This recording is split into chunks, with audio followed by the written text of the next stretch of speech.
Welcome back to The Binge Watchers, and today we're talking about how Shemar Moore helped save S.W.A.T from getting canceled.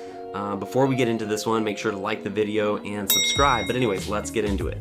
So S.W.A.T really did look like it was over. CBS officially canceled the show, and normally when that happens, there's no going back. Cast members post goodbye messages, fans get upset for a few days, and then something crazier in the Hollywood world happens, and everyone forgets. But S.W.A.T didn't end like that. And what makes this interesting is that S.W.A.T didn't feel like a show that had reached a natural ending. It still had a real fan base, people still cared about the characters, and it still had Shemar Moore, who was the face of the show. So when CBS canceled, the reaction wasn't just, that sucks. It was more like, wait, why are they ending this now? Because this wasn't some forgotten show quietly running out of steam. S.W.A.T had been around for years. It had built a loyal audience. It had the kind of viewers who came back every week because they liked the team, the action, and the chemistry. And a huge reason for that was Hondo, played by Shemar Moore. Because when people thought about S.W.A.T, they thought about Shemar Moore. He wasn't just another actor on the cast. He was the center of the show, the energy of it, the guy.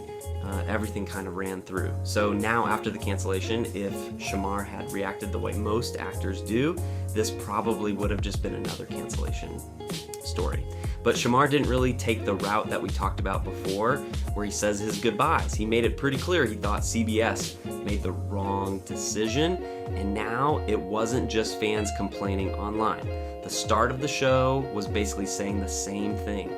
He wasn't acting like this was some clean ending everybody should just accept. He was acting like the show got cut off too early, and you could tell he wasn't happy. That gave the whole negative pushback way more life. Because once the lead actor starts pushing back in public, the story gets harder to ignore. Fans get louder, entertainment pages start picking it up. People who maybe weren't even watching that closely suddenly start paying attention because now it feels like something bigger is going on and not just a regular cancellation. And that's when the pressure on CBS really started to build because networks cancel shows all the time. That part isn't shocking. What's unusual is when the reaction gets so strong that the cancellation itself becomes the story. And with S.W.A.T, that's exactly what happened. The more people talked about it, the worse CBS started to look. It went from, we canceled a show, to, why did you cancel this show if the fans still care and your lead actor is publicly fighting you on it? And the reason it got there is because Shemar didn't let the story die after the announcement. He kept it alive.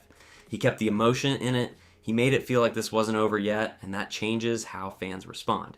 Instead of just being disappointed, now they feel like there's still something to fight for. That's a big difference. Because most cancellation stories lose energy fast.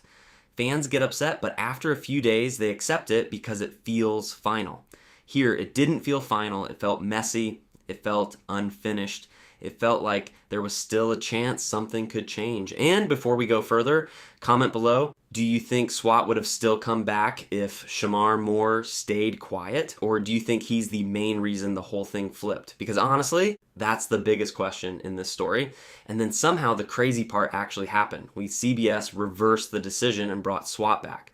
That's the part that made people stop and really look at this whole thing differently, because shows do not usually get saved that fast. Once a cancellation is announced, that's normally the end. The machine has already moved on. Writers move on. Actors move on. The network moves on. That's why the turnaround here felt so wild. It happened fast enough that people immediately started connecting the dots. The show gets canceled. Shemar speaks out. Fans get louder. The backlash grows. Then CBS changes its mind. That's why so many people look at this and say, Shemar Moore saved the show, because when you lay the timeline out like that, it's hard not to think he had a huge impact. Now, obviously, was he the only reason? Probably not. There were almost definitely conversations happening behind the scenes too. There's always business stuff involved, contracts, money, scheduling, all of that. Networks don't reverse decisions based on emotion alone. But still, Shemar was clearly the face of the resistance. He was the person giving fans something to rally around. He was the one keeping attention on the cancellation, and he was the one making it way harder for CBS to just quietly move on like nothing happened. that matters because public pressure only works if someone keeps the spotlight on the story. Shemar did that. And honestly, that's why his reaction hit as hard as it did. It didn't feel fake. It didn't feel like somebody doing performative outrage because they were mad about losing a job. It felt like somebody who genuinely cared about what they had built. And people can tell the difference. When an actor sounds like they're just upset for themselves, fans don't always connect with it, but when they sound like they care about the show, the cast, the crew, and the fans, that lands way harder. That's what Shemar brought to this. He made it feel personal, and I think that's a huge reason the backlash didn't feel like random internet noise. It felt real. It felt like the people attached to the show were fighting for it too. That gives fans even more reason to care because now they're not just yelling into the void. Now it feels like the star of the show is right there with them. And let's be real, he was the perfect person to do that because Shemar Moore was S.W.A.T for a lot of viewers. Hondo was the identity of the show, the leadership, the voice, the energy. All of that came through him. So if anybody was going to have the power to pull attention back onto the cancellation and make fans feel like the fight wasn't over, it was him. Not just because he was famous, because he was believable. That's what made the difference. Fans believed him when he sounded frustrated. They believed he cared. They believed this wasn't just peer. And once people believe that, they get behind you way harder. That's why this whole thing became more than just a canceled show getting uncanceled.